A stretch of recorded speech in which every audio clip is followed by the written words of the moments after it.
Hello दोस्तों, welcome to my channel S K knowledge. दोस्तों, आज हम शब्द भेद यानी पार्ट्स ऑफ स्पीचेस को देखेंगे, स्पीच को देखेंगे, इसको कितने भागों में डिवाइड किया जाता है।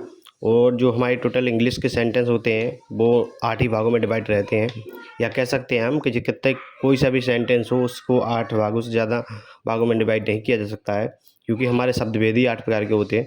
इस तरह से आप देख सकते हो। सबसे पहले हम देखते हैं शब्द भेद, इसी को बोलते हैं पार्ट ऑफ स्पीच। हम सबसे पहले देखते हैं हम नाउन। नाउन क्या होता है? किसी भी प्लेस यानी दिल्ली, आगरा, कोई भी स्थान है। नेम में जैसे राम, श्याम, और एनिमल में नेम आ जाएगा एनिमल और डॉग। इस तरह से जो भी नेम वगैरह होते हैं इनको हम क्या कहते हैं? ये सब क्या होते हैं? नाउन काउंटेबल नाउन होते हैं। और अनकाउंटेबल भी होते हैं नाउन, जैसे कि पानी हो गया, दूध हो गया, ये भी सारे क्या नाउन है ना। तो वो अनकाउंटेबल में आ जाते हैं, ये काउंटेबल में आते हैं। ठीक है। इसके बाद देख सकते हैं, अब इसके बाद हम क्या होता है ये प्रोनाउन। तो प्रोनाउन आप जानते ही हो, नाउन के स्थान पर जिन शब्दों का हम यूज कर लेते हैं वो प्रोनाउन होता है। जैसे कि ही, पहले मैंने बोला राहुल। अब राहुल की जहाँ पे हम क्या लिख सकते हैं? ही। हमने बोला सीता, तो सीता की जहाँ पे हम क्या लिख सकते हैं? सी। इस तरह से हम लिखेंगे बेसब। तो उन सबको हम क्या एक साथ में लिख सकते हैं? या हमको क्या लिख सकते हैं? बी। तो इन सबको हम क्या कह सकते हैं कि ये सब क्या होते हैं? हमारे प्रोनाउन होते हैं। इसके बाद हम पढ़ेंगे एडजेक्टिव। एडजेक्टिव क्या होते हैं? एडजेक्टिव जो क्या होते हैं? विशेषण होते हैं। इनको विशेषण बोला जाता है हिंदी में। तो ये विशेषण क्या होते हैं? ये हमारी क्वालिटी यानी हमारी विशेषता बताते हैं। ये हमारी विशेषता क्या बताते हैं? हॉनेस्ट यानी ईमानदार, हेल्पलेस, ठीक है, हेल्पलेस और ब्लाइंड। हेल्पलेस भी हो सकता है और ब्लाइंडलेस भी होता है भाई।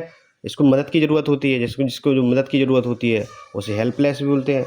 और ब्लाइंड यानी जो अंधा होता है। लेजी, आलसी होता है। नोटी, शरारती। तो ये सारी हमारी क्या होती हैं? विशेषताएं। ठीक है।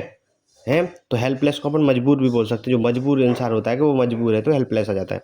इसके बाद वर्ब को क्या बोलेंगे हम? क्रिया होती है। जो क्रिया क्या होती है? जो भी हम काम करते हैं ना, जो कुछ भी सब क्रिया ही में आते हैं। इसके बगैर कुछ भी नहीं होता है। हमारे सेंटेंस का बीच का पार्ट माना जाता है। जैसे ड्रिंकिंग, प्लेइंग, स्विमिंग, कुकिंग, ये सारे जो भी हम काम करते हैं ना, राइटिंग राइटिंग, रनिंग, ये सब सारे क्या है? हमारे वर्ब होती हैं यानी क्रियाएं होती हैं। इसके बाद हम पढ़ेंगे एडवर्ब। एडवर्ब क्या होता है? क्रिया विशेषण। तो क्रिया विशेषण क्या होता है दोस्तों? ब्यूटीफुली, हॉनेस्टी, केयरफुली, यानी जो हमारी क्रिया है उसी में जोड़ दिया जाता है। ब्यूटीफुली सुंदर है हमारी विशेषता है, उसी में कुछ तो उसने जोड़ दिया, उसे क्रिया विशेषण बोलते हैं। यानी हमारे विशेषण में कुछ क्रिया जोड़ देगा। ठीक है। जैसे कि क्रिया जोड़ देगा, है ना। तो विशेषण क्या हमारी, जैसे ब्यूटीफुल वो सुंदर है तो उसको क्या बोलेंगे? ब्यूटीफुली।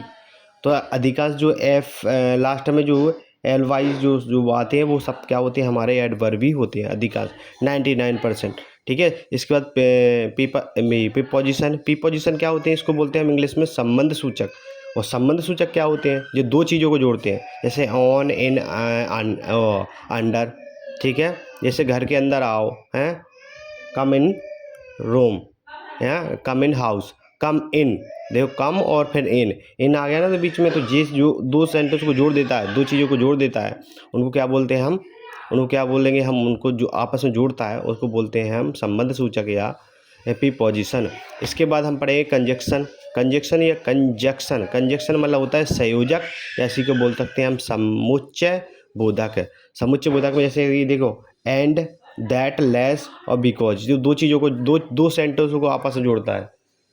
इसमें क्या होता है? देखना, इसमें कंफ्यूज नहीं हो रहा है आपको। प्रीपोजिशन का मतलब होता है दो चीज़ों को आपस में जोड़ दे, एक सेंटेंस को आपस में जोड़ रहा हो, दो वस्तुओं का आपस में संबंध जोड़ रहा हो। परंतु ये क्या करता है? ये दो सेंटेंसों को अलग से जोड़ देता है। जैसे राहुल और श्याम, राहुल एंड श्याम, राहुल एंड दो लोगों को जोड़ रहा है आपस में कि नहीं जोड़ रहा है? दैट, बिकॉज, जैसे किसी ने क्वेश्चन पूछता तो अधिकांश हम प्रश्न कहाँ से स्टार्ट करते हैं? बिकॉज, क्योंकि।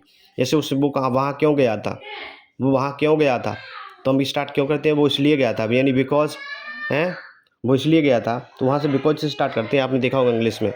ठीक है। इसके बाद इसकी ये उदाहरण हो गए, आपको यही याद रखना है। इंटरजेक्शन क्या होता है? इसको बोलते हैं विस्मय बोधक। विस्मय आप जानते हो, हिंदी में पढ़े होंगे आपने। हैरी, वाह, ओ माय गॉड, एकदम से वाओ। इस तरह से जब शब्द आते हैं तो इनको हम बोलते हैं क्या? इंटरजेक्शन।